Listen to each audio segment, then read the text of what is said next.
So आज तुम्हा सगळ्यांकडे ॲक्च्युली मी माझं मन मोकळं करायला आले. खूप आत साठल्यासारखं झालं होतं. बऱ्याच गोष्टी खूप बॉदर करत आहेत मला काही गोष्टी, आणि त्या कुठे बोलू आणि कोणासोबत शेअर करू असं वाटत होतं. आणि म्हणून आज तुमच्याशी बोलायला आले. आय होप तुम्ही सगळेजण ठीक आहात. Megha Dade fan club, hello. Richika, hi. Very Saku is studying right now. ती तिच्या रूममध्ये आहे आणि अभ्यास करते आहे. सो सगळ्यांना मी व्यवस्थित दिसते? माझा आवाज व्यवस्थित येत आहेत? ओके. सगळ्यांची नावं नाही घेता येणार, पण सगळ्यांना माझ्याकडनं खूप खूप प्रेम आणि थँक्यू. तुम्ही सगळे आला आहात इकडे. सो मला तुम्हाला विचारायचं होतं की रिसेंटली एक खूप छान फिल्म आली आहे आणि मी ती बघितली 2 दिवसापूर्वी, आणि त्याबद्दलच तुमच्याशी बोलायचं होतं. तुम्ही सगळ्यांनी बघितली असेल, आणि बघितली नसेल तर तुम्ही सगळ्यांनी ती बघावी अशी माझी खूप इच्छा आहे. आणि त्या फिल्मचं नाव आहे काश्मीर फाईल्स. मी नेहमी खूप सतत बडबडणारी आणि खूप खूप लाईव्हली वाटणारी, खूप गप्पा मारणारी, आज अचानक तुम्हाला थोडी खूप शांत आणि थोडी विझल्यासारखी वाटत असेल. त्याच्यामागे रिझन आहे की मनात, डोक्यात इतके विचार आहेत की काय बोलू आणि कसं बोलू, कुठून सुरुवात करू, मला तेच कळत नाही आहे. मी काश्मीर फाईल्स बघितली आणि मला झोप नाही आली मित्रांनो. गेले काही दिवस मी खूप बेचैन आहे, आणि असं काहीतरी सत्य अचानक समोर आलंय जे इतके दिवस आपल्यापासनं सगळ्यांपासनं अंधारात ठेवलं गेलं होतं. आणि अंधारात ठेवलं गेलं होतं म्हणजे आता हे कोणी अंधारात ठेवलं, कसं झालं मला नाही माहिती, पण आपल्याच देशात घडलेली इतकी मोठी घटना आणि त्यापासनं आपण सगळे अनिभिज्ञ आहोत असं कसं होऊ शकतं, याच गोष्टीवर माझा विश्वास बसत नाही आहे. सो क्वाईट शॉकिंग हे म्हणजे ही रियालिटी समोर आली आहे जी ती आतून खूप हलवून गेली आहे. मला गेले काही दिवस ऑलरेडी, आपण आत्ता थोड्या दिवसांपूर्वी बघितलं, तालिबानने ॲक्वायर केलं अफगाणिस्तानला, आणि त्यावेळेस अफगाणिस्तानातल्या नागरिकांची काय अवस्था झाली, त्या लोकांचे कसे हाल झाले, देश सोडून कसं त्यांना पळावं लागलं. अक्षरशः विमानाच्या चाकाला लटकून लोक हवेतनं त्या फ्लाईटमधनं जाण्याचा प्रयत्न करत होते दुसरीकडे कुठेतरी. म्हणजे इतकं जगणं असह्य झालं होतं त्यांचं अफगाणिस्तानात की लिटरली त्यांना विमानाच्या चाकाला लटकून त्यांना असं वाटलं की इथून आपण कसंही करून बाहेर पडावं इतपत त्यांच्यावरती अवस्था आली. कारण आतंकी लोकांनी, मी तालिबानला क्लिअर शब्दात टेररिस्टच म्हणेन, त्यांनी त्यांच्या देशावर कब्जा केल्यानंतर त्यांना पळता भुई थोडी झाली होती, आणि ज्या पद्धतीने त्यांना तिथून पलायन करावं लागलं. कितीतरी बायका आपली लहान लहान अगदी तानी बाळं मिलिटंट्सच्या हातात देऊन किंवा तिथल्या सैन्याच्या हातात त्यांना सोपवून देश सोडून जात होती, ते बघितलं. आत्ता रिसेंट म्हणजे हे सगळं झालं, आणि गेल्या काही आठवड्यांपूर्वीच, 2-3 आठवड्यांपूर्वीच आपण बघतोय युक्रेनवर हल्ला झाला. रशियाने त्यांच्यावरती हल्ला केला, तिथल्या लोकांचं जगणं मुश्किल झालं, तिथं वॉर झाला. हे सगळं बघून आपलं काळीज एवढं तुटत होतं की आपल्याला किती वाईट वाटत होतं की अरे, जरी ते आपल्या देशात घडत नसेल, दुसऱ्या देशात घडत होतं, तरी आपल्याला त्या गोष्टीचा किती त्रास झाला आहे. निदान मला तरी इतका त्रास झाला आहे की मी दिवस रात्र फक्त त्याच बातम्या आणि तिथं काय चाललंय, तिथं काय घडतंय, तिथल्या लोकांची काय अवस्था आहे, हेच मी नोटीस करत होते. आणि ते बघताना इतका त्रास होत होता की आपण का नाही हेल्प करू शकत अफगाणिस्तानाची, किंवा आपण का नाही हेल्प करू शकत युक्रेनची. आपण काय करू शकतो त्यांच्यासाठी की जेणेकरून हा वॉर होऊ नये, लोकांची आयुष्य अशी उद्ध्वस्त होऊ नये. सो हे सगळं घडत असतानाच आपण दुसऱ्या देशांबद्दल या बातम्या ऐकत असताना, तिथे जे घडतंय त्याच्याबद्दल हळहळ व्यक्त करत असताना, अचानक एक दिवस ही फिल्म येते काश्मीर फाईल्स, आणि आपल्याच देशात काही वर्षांपूर्वी, खूप नाही 30-32 वर्षापूर्वी एवढा भयंकर नरसंहार झाला आणि आपल्याला हे माहीतच नाही. फिल्म बघून असं वाटलं की जसं काही आपण एका कुठल्या इल्युजनमध्ये आजपर्यंत जगत होतो की आपल्या देशात शांतता आहे, पीस आहे, सौजन्य आहे. पण काश्मीर आपल्याच देशात आहे, आपल्याच देशाचा एक हिस्सा आहे, आणि आपल्या बाजूला इतकं काही घडत असताना आपल्याला त्याची खबरच नव्हती. आपण ऑब्व्हियसली तेव्हा खूपच लहान होते. मी कदाचित 5-6 वर्षाची अशीन जेव्हा हे सगळं तिथं घडत होतं.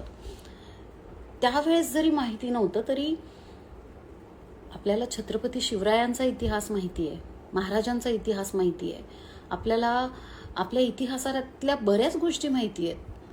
आपल्याला भोपाल गॅस ट्रॅजेडीबद्दल माहिती आहे, ती तर त्याच्या आधी झाली होती. त्याच्या पूर्वीच्या आपल्याला गोष्टी माहिती आहे, पण ही एक गोष्ट कशी आपल्या माहितीतनं सुटली किंवा कशी आपल्या नजरेतनं सुटली, आणि कसं आपल्याला माहिती नाही की आपल्याच देशातल्या बांधवांसोबत, आपल्या काश्मीरी पंडितांसोबत एवढा मोठा अन्याय झालाय. आपल्याला कसं हे आजपर्यंत कळलं नाही, कसं माहीत नव्हतं हे आपल्याला. आपण कुठं होतो आणि आपल्यापासून हे सगळं का लपवल्या गेल्या या गोष्टी. काय राजकारण होतं या सगळ्या मागे. खरंच मला या सगळ्या गोष्टींचा खूप प्रश्न पडलाय. पण आता कुठेतरी असं वाटतंय की ठीक आहे, आता आपल्याला हे सत्य माहिती आहे. जेव्हा आपल्याला आपला इतिहास माहिती असेल तेव्हाच तर आपण आपला भविष्य काळ चांगला करू शकू, या गोष्टीची एक उमेद आहे.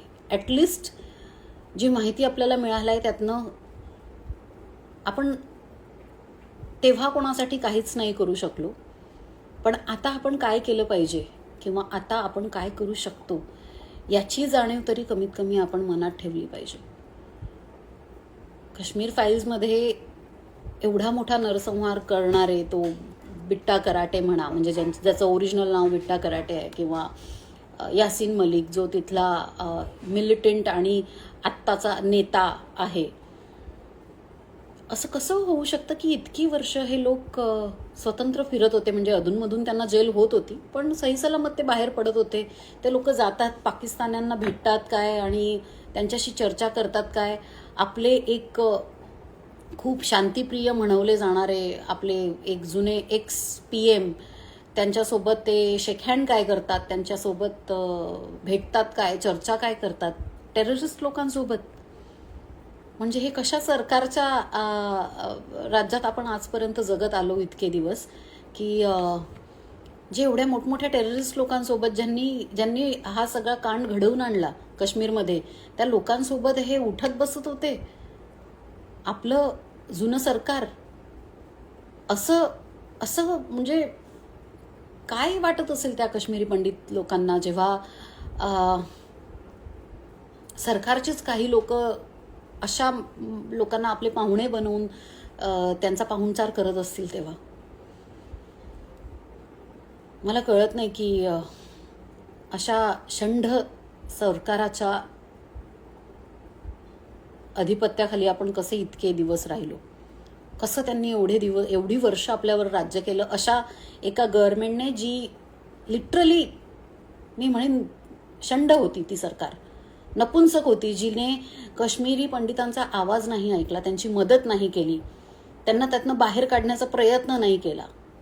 धिक्कार आहे तेव्हाच्या जे कोणी तेव्हा सरकारमध्ये असतील, जे कोणी पॉलिटिशियन्स असतील, त्यांना काहीच कसं करता आलं नाही. हे किती चुकीचं आहे. कोण तुम्हीच विचार करा आणि तुम्हीच तो काळ बघा, कुठला काळ आहे. 1990ची ही गोष्ट आहे आणि त्यावेळेस कोणाचं सरकार होतं, काय चाललं होतं.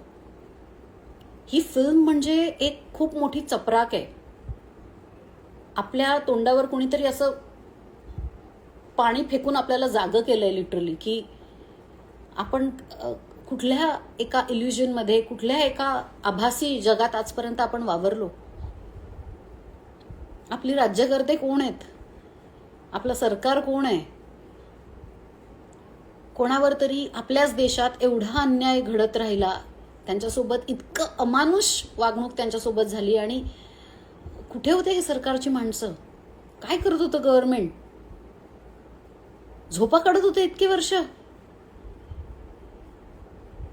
मी म्हणेन आज कुठेतरी मनाला ना एक कमीत कमी या गोष्टीचं समाधान आहे की मोदीजींसारखा नेता आज आपला नेता आहे आणि आपले PM आहेत. ते आर्टिकल 370 बद्दल मी गेले काही दिवस वाचत होते, माहिती काढत होते की व्हॉट इज आर्टिकल 370 आणि त्याच्या असण्यामुळे आणि त्याच्या नसण्यामुळे काय फायदे तोटे होते. सो खरंच थँक्यू सो मच मोदीजी, तुम्ही खूप उपकार केलेत या देशावर आर्टिकल 370ला हटवून.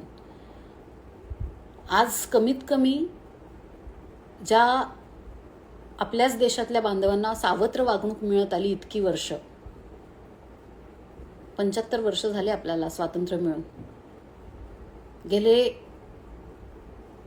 70-72 वर्ष जी माणसं एका सावत्र वागणुकीत होती या आर्टिकल 370मुळे, मोदीजींनी त्यांना एक आशेचा किरण दाखवलाय. इथं मी कुठलंही पॉलिटिक्स जस्टिफाय करायला आले नाही आहे, पण जे सत्य आहे ते मला बोलावंसं वाटतंय. मी कुठल्याही पक्षाला म्हणजे मी कुठल्याही पक्षाची कार्यकर्ता नाही आहे किंवा मी कुठल्याही पक्षासोबत इन्व्हॉल्व नाही आहे, बट तरी आज मला हे बोलावंसं वाटतंय की थँक्यू सो मच मोदीजी. तुम्ही काश्मीरी पंडितांना न्याय मिळवून देण्यासाठी आर्टिकल 370 काढला आणि त्यांना आपल्यात सामावून घेतलं, आपल्या देशात त्यांना सामावून घेतलं, त्याबद्दल तुमचे खरंच खूप मनापासून आभार. आता फक्त तुमच्याकडे एकच प्रार्थना आहे की हा नरसंहार घडवण्यासाठी या पाठी जे लोक होते, स्पेशली बिट्टा कराटे आणि यासीन मलिक, यांना खरोखर फाशी द्या. यांना त्या लाल चौकात खरोखर फासावर लटकवा. त्यांना कळू दे की भारताचा पंतप्रधान किंवा इथली जनता त्यांना कधीही माफ करणार नाहीये. आणि आता बास, आता पुरी झाली यांची ढोंग, पुरे झाले हे तमाशे, खूप झाली यांची दादागिरी. पाकिस्तान्यांसोबत जाऊन भेटतात, त्यांच्याकडनं मदत मागतात आणि इथे या देशामध्ये ते टेररिझम गाजवतात.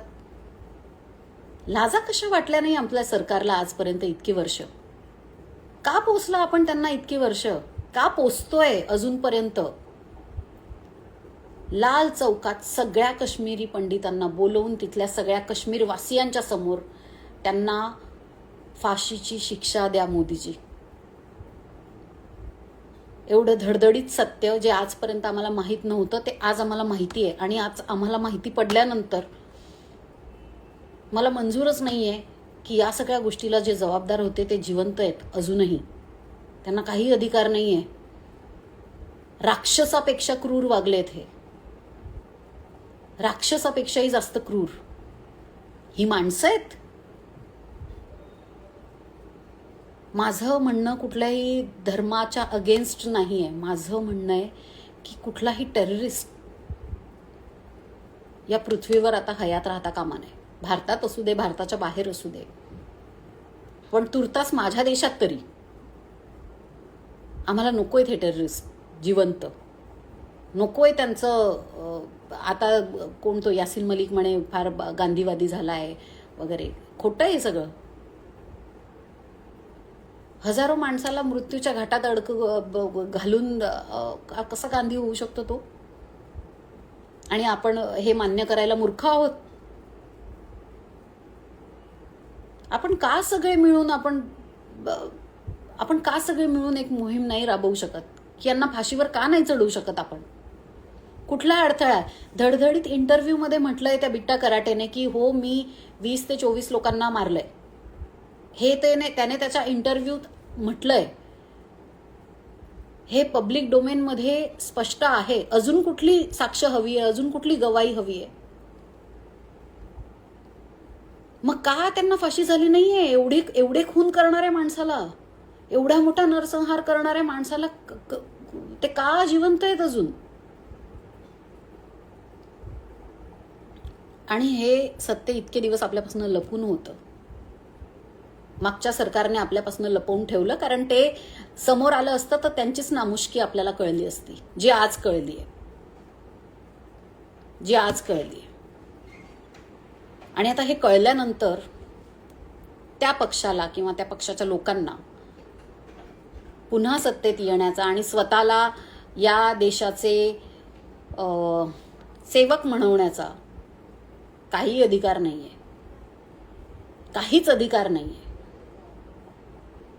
आपल्याला स्वातंत्र्य मिळून 75 वर्ष झाली, पण काश्मीरला आपल्याच देशामध्ये स्वातंत्र्य मिळून आत्ता वर्ष सव्वा वर्ष झालं, जेव्हा आर्टिकल 370 मोदीजींनी काढला.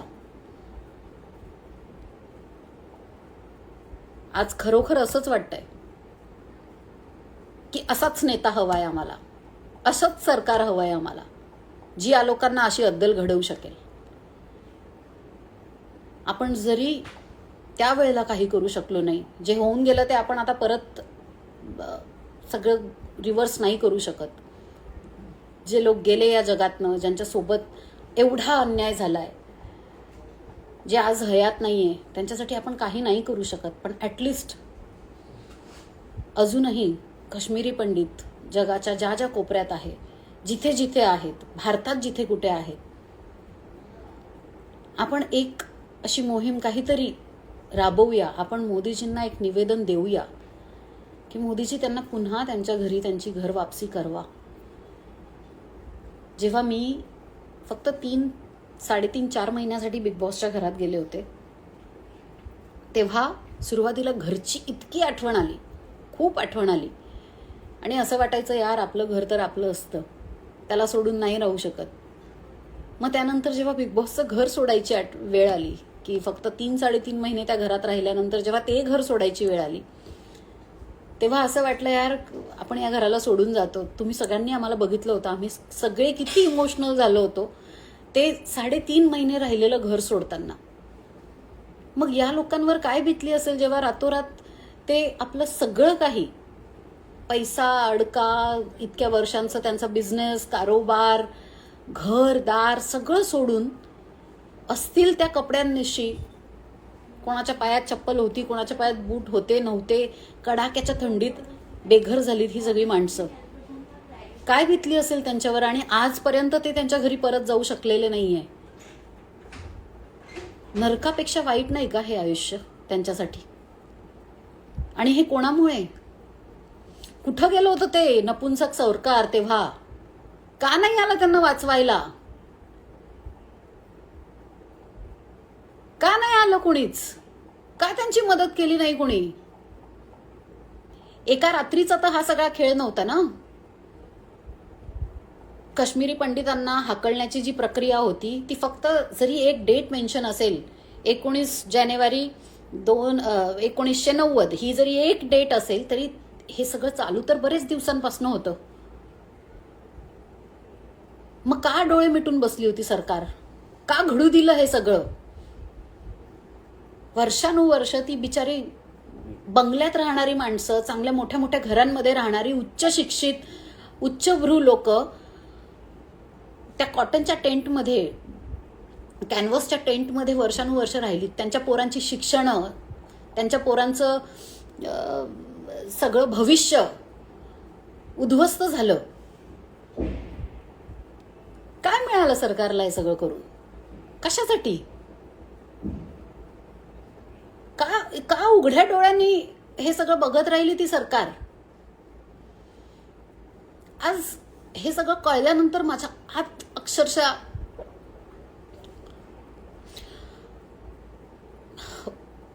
ज्वालामुखी फुटावा तसं ती एक फिलिंग आहे.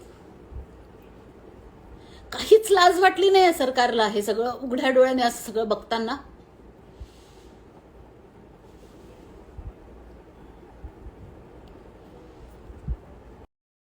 सरकार होतं ते मी म्हणेन, ज्यांनी हे सगळं बघितलं, होऊ दिलं, आणि त्यानंतरही हे सगळं दाबलं आणि आम्हाला कळूच दिलं नाही. की आमच्या मागच्या पिढीत काय घडलं.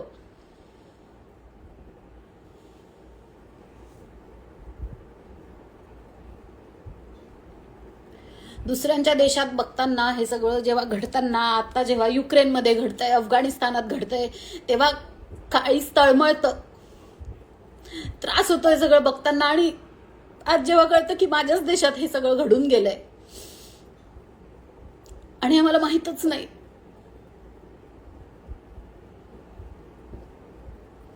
खूप गिल्टी वाटतंय.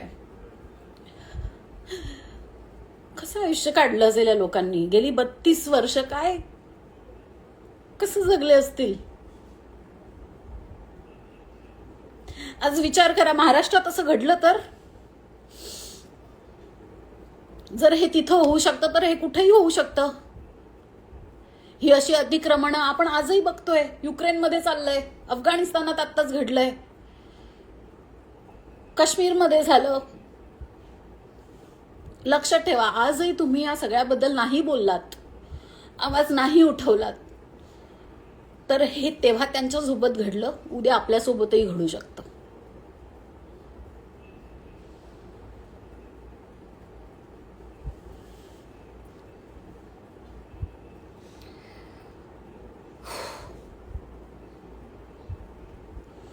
मला फक्त तुमच्यासोबत हे सगळं शेअर करायचं होतं, कारण मला खूप त्रास होतोय गेले काही दिवस हे सगळं बघून, आणि हे सगळं जे काय घडतंय, हे जे काय घडून गेलंय त्याबद्दल. प्लीज तुम्हाला जे वाटतंय ते व्यक्त करा, तुम्हाला जे वाटतंय ते बोला. तुम्हाला जर वाटतंय की तुमच्या आसपास कुठे अन्याय घडतोय तर गप्प बसू नका. ॲटलिस्ट आपण त्या नीच लोकांसारखी बंदूक नाही उचलू शकत, आपण टेररिस्ट नाही आहोत.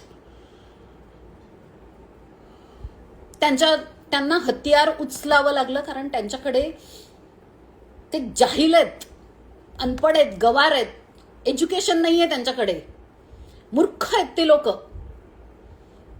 ज्यांनी टेररिझमला आपला सहारा बनवलाय. आपल्याकडे नॉलेज आहे, आपल्याकडे मत देण्याचा अधिकार आहे, आपल्याकडे आपले विचार आहेत, आणि आपण त्या सगळ्यांनी हे जग, हा समाज बदलायचा आहे. आपल्याला नाहीये गरज बंदुकीची, पण आपल्याला बोललं पाहिजे, आपल्याला व्यक्त झालं पाहिजे. आपल्या बाजूच्यावर अन्याय होत असेल तर आपल्याला आवाज उठवला पाहिजे, आपल्याला त्यांची मदत केली पाहिजे.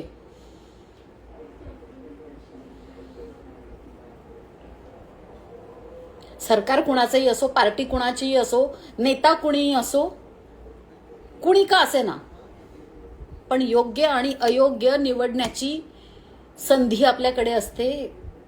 ती सत्सद विवेक बुद्धी आपल्याकडे असते, ती फक्त वापरा.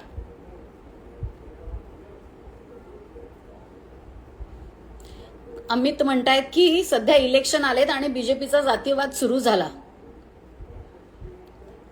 अमित, तुम्हाला यात फक्त जातीवाद दिसतोय? तुम्ही कसं जस्टिफाय करू शकता या सगळ्यात ज्या गोष्टी घडल्या आहेत, जे सत्य तुमच्या नाकारण्याने ते सत्य बदलणार आहे का? तुम्ही हे सत्य नाकारू शकत नाही कारण हे घडलंय. तुम्हाला वाटत असेल इलेक्शन आलेत, हे आलेत, ते आलेत, आले असतील इलेक्शन, पण म्हणून आजपर्यंत जे सत्य आपल्यापासून लपून ठेवलं त्याला तुम्ही डिनाय नाही करू शकत. ते शंडर राजकारणी पण डिनायच करत होते आतापर्यंत की नाही, काश्मीरी पंडित स्वतःहून निघून गेले तिकडनं, ते त्यांच्या मर्जीने गेले. अरे तुम्ही भाग पाडलात त्यांना, ते त्यांच्या मर्जीने नाही गेले. आणि फक्त हे फिल्म बघून आता मी बोलत नाहीये, फिल्म बघितल्यानंतर मी या गोष्टीवर खूप विचार केला, मी त्याचा अभ्यास केला, मी त्याचा पाठपुरावा केला. गेला आठवडाभर मी बऱ्याच गोष्टी खोदून त्याची माहिती मिळवण्याचा प्रयत्न केला, आणि ते सत्य जेव्हा समोर आलं तेव्हा आज मी तुमच्या समोर बोलते. असं नाहीये की मी आत्ता काल शो बघून आले आणि आज तुमच्याशी बोलते. It is not about the film. I'm talking about the reality, not about the film, not about the bloody elections. हा जातीवाद नाहीये रेणुका, हा जातीवाद नाहीये. जातीवाद आपण केलेला नाहीये आणि आपल्याला करायचा नाहीये. मला कुठल्याच धर्माबद्दल संप्रदायाबद्दल माझं वाईट मत नाहीये. मी अगेन्स्ट आहे टेररिझमच्या. मी अगेन्स्ट आहे, मग तो हिंदू असू दे नाही तर मुसलमान असू दे. जो माणूस बंदूक घेऊन अमानुषपणे निर्दोष लोकांना मारतो तो टेररिस्ट आहे. मग तो हिंदू असेल नाही तर तो मुस्लिम असेल. मग तो एखादा हिंदू राजकारणी असू दे नाही तर मुस्लिम राजकारणी असू दे. मला कुणाच्याही जातीशी धर्माशी काही घेणं देणं नाहीये. माझं फक्त एवढंच म्हणणं आहे की हे एवढं मोठं सत्य का आजपर्यंत आपल्यापासून लपवून ठेवलं. बरं ठीक आहे, लपवून ठेवलं, पण ज्या लोकांसोबत हे घडलं त्यांच्यासोबत काय केलं, त्यांचा काय न्यायनिवाडा केला, त्यांचं पुनर्वसन का नाही करू शकली सरकार आजपर्यंत.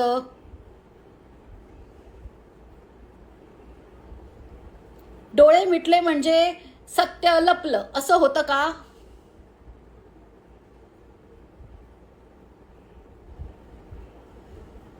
आणि मी या देशात राहते, त्यामुळे या देशात काय घडतंय, काय घडून गेलं आहे, योग्य आहे अयोग्य आहे, कोण चूक आहे कोण बरोबर आहे, हे मला व्यक्त होण्याचा अधिकार आहे. मला कुठल्याही धर्माशी, जातीशी, कुठल्याही पार्टीशी काही घेणं देणं नाहीये. मला फक्त माणुसकीशी घेणं देणं आहे. तुम्हाला जर असं वाटत असेल याच्या मागे माझा काही पॉलिटिकल एजेंडा आहे किंवा काय, तर खड्ड्यात गेलं ते पॉलिटिक्स. माझं काही घेणं देणं नाहीये, कुठल्याही पार्टीशी नाहीये. मला फक्त माणुसकी शिल्लक आहे की नाही या देशात लोकांमध्ये, इथल्या राजकारण्यांमध्ये, एवढाच प्रश्न पडतोय. का घडलं हे सगळं? हे कोणी कसं का नाही थांबवू शकलं? हे टाळता येऊ शकत नव्हतं का?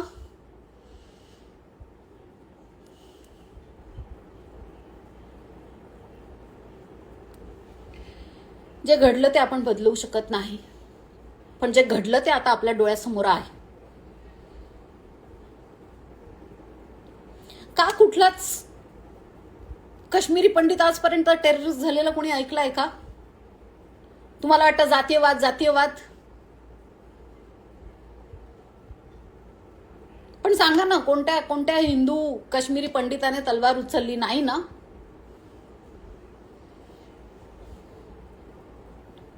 मग हेच लोक का उठसूट तलवार उचलतात, का उठसूट पाकिस्तानात जातात, का त्यांच्याशी हात मिळवणी करतात? मग एकदाच कायमचे तिथेच का नाही जात ते? इथं कशाला मरायला राहिलेत?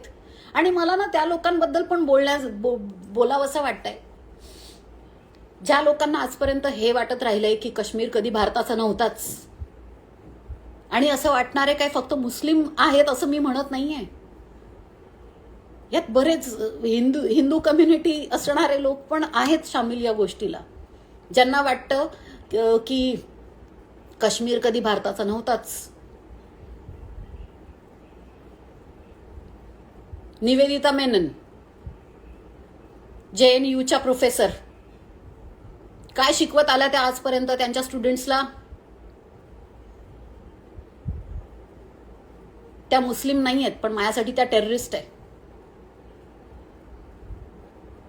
जरी त्या धर्माच्या नसल्यात तरी त्या टेररिझमच क्रिएट करतायत आणि त्यांच्या जहाल अनपड गवार विचारांनी पिढ्या नासवतायत.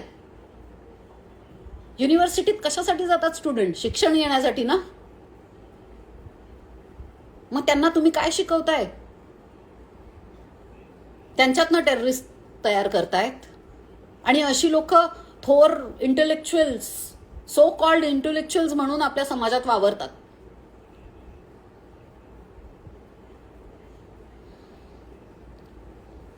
असो, आपण कुणाला फॉलो केलं पाहिजे, कुणाला नाही फॉलो केलं पाहिजे, आपण कुणावर विश्वास ठेवला पाहिजे, कुणावर नाही ठेवला पाहिजे, हे सगळं आपल्या हातात आहे. पण फक्त एकच म्हणेन, तुमच्या आजूबाजूला जेव्हा काही घडतं तेव्हा गप्प बसू नका, शांत बसू नका. सरकार कुणाचीही असो, जाब विचारायला शिका. कारण अन्याय करणारा जितका गुन्हेगार असतो तेवढाच अन्याय सहन करणाराही गुन्हेगार असतो, आणि उघड्या डोळ्याने तो अन्याय बघणाराही तितकाच गुन्हेगार असतो. सो प्लीज, माणुसकीसाठी, ह्युमॅनिटीसाठी बोला, स्पीक. असं समजू नका की दुसऱ्याच्या घरात, दुसऱ्याच्या राज्यात होतंय, मला काय पडली आहे, दुसऱ्याच्या देशात होतंय, मला काय पडली आहे. माझ्या घरी मी मस्त सुखाने वरण भात खातोय ना, माझं आयुष्य सुखकर आहे ना, मग मला काय गरज आहे दुसऱ्याबद्दल बोलायची. अशा विचारसरणीतनं बाहेर पडा. आज तुम्ही कोणासाठी तरी उभे राहताय, उद्या तुमच्यासाठी कोणीतरी उभं राहील. आपल्या भूतकाळात ज्या चुका झाल्या त्या आपल्या भविष्यकाळात होता कामा नये, एवढंच सांगायचंय. एवढंच. अन्याय सहन करू नका माझ्या मित्रांनो, आणि कोणावर होऊ पण देऊ नका. प्रणील करेक्ट बोलताय, आपला देश सुरक्षित तर आपण सुरक्षित. आणि आपल्या सत्सद विवेक बुद्धीवर कोणालाच आक्रमण करू देऊ नका. ना बंदुकीच्या जोरावर, ना विचारांच्या जोरावर.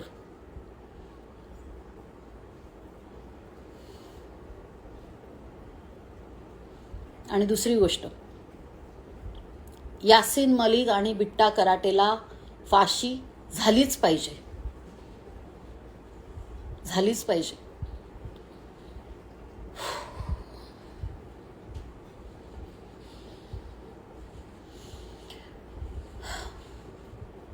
तुम्ही माझ्या मनातलं मला तुमच्यासोबत शेअर करता येते, तुम्ही ऐकून घेताय,